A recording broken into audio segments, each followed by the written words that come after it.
কখনো নিজের ওপরে আত্মবিশ্বাস হারাবেন না। অনেকে অনেক কথা বলবে, এটা তোর দ্বারা হবে না, না, এটা তুই করতে পারবি না, এসব করে কি লাভ। আমি বলবো এই সব নেগেটিভ কথা এড়িয়ে চলুন। এই সব কথাগুলো চলার পথে বা উন্নতির পথে বড় পাহাড়। এই পাহাড়গুলোকে এড়িয়ে চলতে হয়। আপনি জানেন আপনি কি পারবেন আর না পারবেন, সেটা অন্য কারো পক্ষে বলা সম্ভব নয়।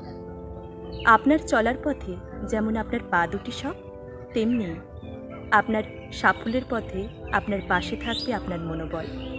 যারা বলে আপনার দ্বারা এটা হবে না, আপনি এটা করতে পারবেন না, লক্ষ্য করে দেখবেন তারাও কিন্তু জীবনে খুব একটা বড় কিছু করতে পারেনি।